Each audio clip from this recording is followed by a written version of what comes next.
Nous sommes aujourd'hui réunis pour rendre hommage à Samuel Paty, un enseignant d'histoire-géographie et d'enseignement moral et civique qui a été assassiné le 16 octobre 2020.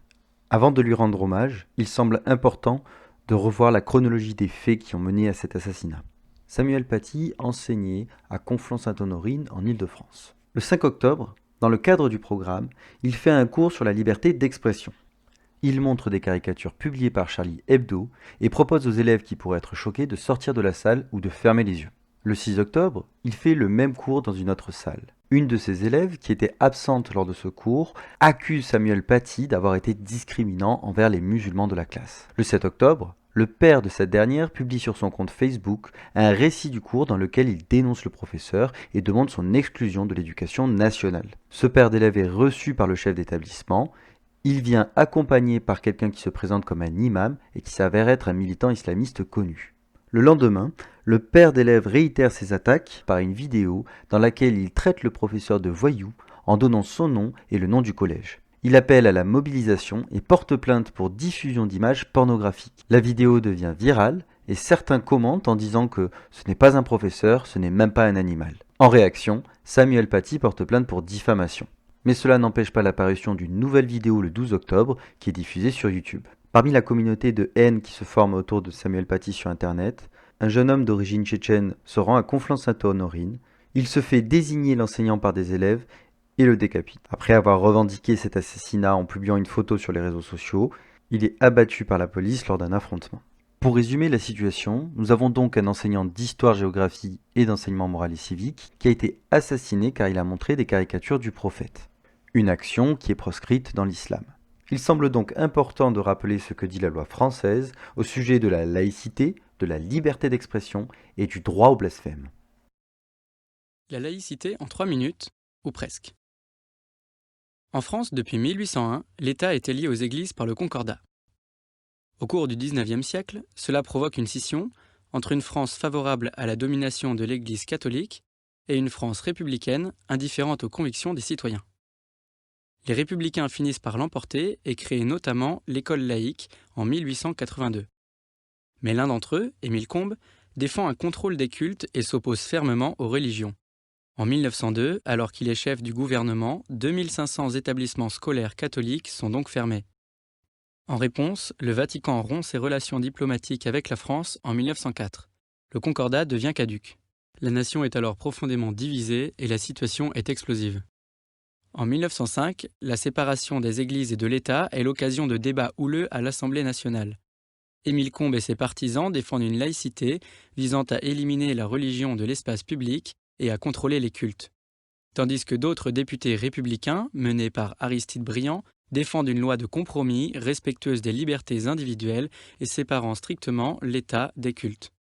La conception de Briand finit par l'emporter et les parlementaires votent à la majorité la séparation des églises et de l'État. Le texte adopté est une loi d'apaisement qui met fin à un siècle de conflits. La République laïque repose sur 4 piliers qui découlent de cette loi de 1905, de la Déclaration des droits de l'homme et du citoyen et de la Constitution de 1958. Le premier pilier, c'est la liberté. Les citoyens sont libres de croire ou de ne pas croire, de changer de religion ou de ne plus en avoir, et de l'exprimer chez eux, mais aussi dans l'espace public, dans la limite du respect de l'ordre public. Ils sont donc libres de porter un voile ou une croix dans la rue, une kippa pour aller voter à la mairie ou un turban sikh dans le métro. Deuxième pilier, la séparation des églises et de l'État. Les cultes n'interviennent pas dans la gestion de l'État et la loi n'émane que du peuple. Réciproquement, l'État n'intervient pas dans l'organisation interne des cultes. Troisième pilier, la neutralité de l'État. Elle concerne les agents de l'État et du service public, mais pas ses usagers. Par exemple, les policiers, les juges ou les enseignants ne doivent montrer aucune appartenance. Mais neutralité ne veut pas dire indifférence. Le ministre de l'Intérieur peut entretenir des relations avec les représentants des cultes. Dernier pilier, l'égalité. Tous les citoyens sont égaux devant la loi et le service public, quelles que soient leurs convictions. Finalement, la laïcité permet à chacun d'exprimer librement ses convictions dans le respect de la loi et des autres. Cependant, la République laïque reste ferme à la fois contre les dérives intégristes contraires à la loi, mais aussi contre ceux qui appellent à la haine des religions et des croyants. Presque facile. Mais 2 lois récentes prêtent souvent à confusion. En 2004, une loi interdit aux élèves des écoles, collèges et lycées publics le port de signes ou de tenues par lesquels ils manifestent ostensiblement une appartenance religieuse. Toutefois, les élèves peuvent porter des signes religieux tant qu'ils sont discrets. Cette loi vise à préserver les enfants des pressions, y compris de leurs camarades, afin qu'ils puissent ensuite faire leur propre choix. Mais elle ne concerne pas l'école privée ni l'université dont les étudiants sont majeurs. Elle ne concerne pas non plus les parents d'élèves ni les intervenants extérieurs, comme ceux de la Fondation Abbé Pierre ou de la Croix-Rouge. La loi de 2010 prête elle aussi à confusion. Elle interdit de dissimuler son visage dans l'espace public, c'est-à-dire de porter un voile intégral, un casque de moto, une cagoule, etc. Mais cette loi ne se fonde pas sur le principe de laïcité. Elle a été écrite dans un objectif de sécurité et d'ordre public.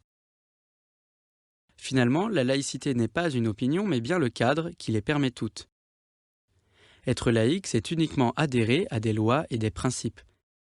On peut donc être chrétien et laïque, athée et laïque, musulman et laïque, juif et laïque, etc.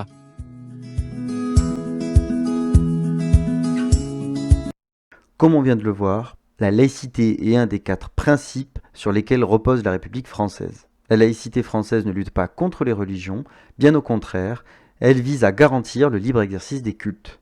La liberté d'expression occupe aussi une place très importante dans la République française. En effet, dans sa devise, on retrouve les concepts de liberté, égalité et fraternité, et cette liberté est constituée d'un ensemble de libertés individuelles et collectives dont dispose chaque citoyen. La liberté d'expression figure parmi ces libertés. Cette liberté d'expression est défendue par la Déclaration des droits de l'homme et du citoyen, qui est le texte de référence sur lequel s'appuie notre Constitution. Dans cette Déclaration des droits de l'homme et du citoyen du 26 août 1789, la liberté d'expression est définie de la manière suivante. La libre communication des pensées et des opinions est un des droits les plus précieux de l'homme. Tout citoyen peut donc parler, écrire, imprimer librement, sauf à répondre de l'abus de cette liberté dans les cas déterminés par la loi. Enfin, il reste la question du droit au blasphème. Le petit Robert définit le blasphème comme une parole qui outrage la divinité, la religion, le sacré. Aujourd'hui, le terme de blasphème renvoie donc à une insulte envers la religion. La notion de blasphème a disparu du droit français avec la Déclaration des droits de l'homme et du citoyen en 1789, et le délit de blasphème n'existe plus depuis 1791. Le blasphème n'apparaît donc pas dans la loi française. Ce qui est interdit, c'est l'injure et la diffamation personnelle et directe contre une ou plusieurs personnes en raison de leur appartenance à une communauté religieuse. C'est un délit puni par la loi, au même titre que l'incitation à la haine raciale ou religieuse.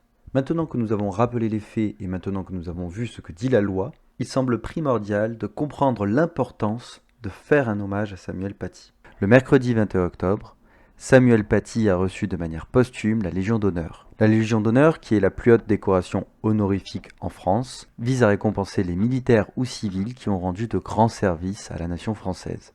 En donnant la Légion d'honneur à Samuel Paty, on reconnaît qu'il a œuvré pour créer les citoyens de demain. De la même manière, nous allons aujourd'hui procéder à une minute de silence. La minute de silence vise avant tout à montrer l'unanimité. Tout le monde se joint pour penser à la personne, tout le monde consacre de son temps en se taisant, en se tenant debout, afin de prendre conscience de l'action de la personne. C'est donc une forme de respect, une pratique commémorative civile. Et parmi les différents hommages qui lui ont été rendus, on peut mettre en avant la lecture de la lettre de Jean Jaurès qui a été lue lors de l'hommage national rendu à Samuel Paty dans la cour de l'université de la Sorbonne. Cette lettre de Jean Jaurès avait été publiée dans les colonnes du journal La Dépêche le 15 janvier 1888. Cette lettre s'inscrit dans un contexte historique particulier, celui de la Troisième République et de l'enracinement de la scolarité laïque, gratuite et obligatoire en France. Nous sommes quelques années à peine après les lois Jules Ferry qui ont été votées en 1881 et 1882. Et dans cette lettre, Jean Jaurès rend hommage aux institutrices et instituteurs de France. Il y met en avant le rôle primordial des enseignants dans la formation d'un citoyen éclairé dans une démocratie libre.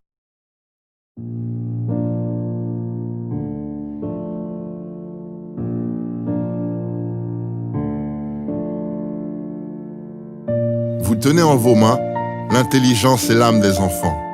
Vous êtes responsable de la patrie. Les enfants qui vous sont confiés sont français. et doivent connaître la France, sa géographie et son histoire, son corps et son âme. Ils seront citoyens et ils doivent savoir ce qu'est une démocratie libre, quels droits leur confère, quel devoir leur impose la souveraineté de la nation.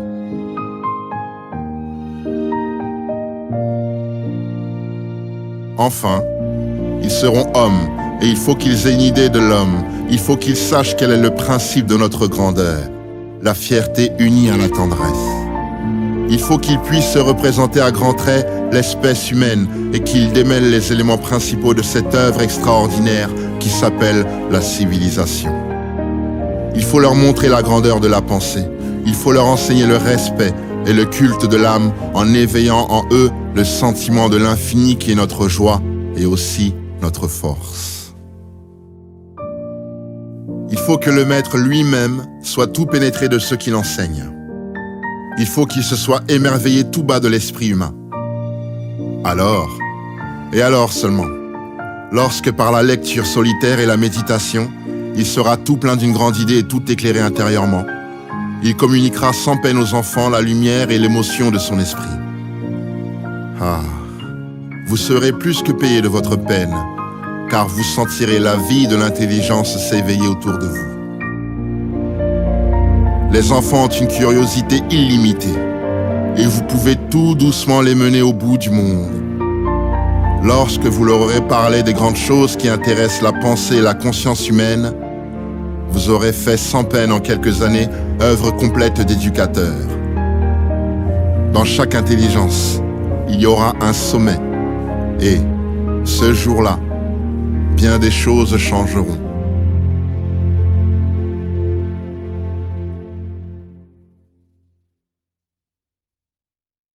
Parmi les nombreux hommages qui ont été faits à Samuel Paty, on peut mettre en avant celui de Robert Badinter, un homme politique français qui a été ministre de la Justice et qui a, entre autres, fait voter l'abolition de la peine de mort en France.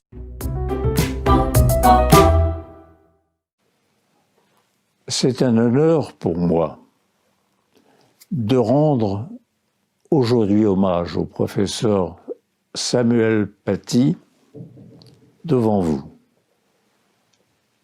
Samuel Paty a consacré sa vie d'homme à la plus belle des missions, éduquer les jeunes dans le respect des lois et des valeurs de la République en lesquelles il avait foi et pour lesquelles il a donné sa vie. Parmi ces valeurs, la liberté d'expression et d'opinion, y compris religieuse, qui fonde la laïcité, lui était particulièrement chère.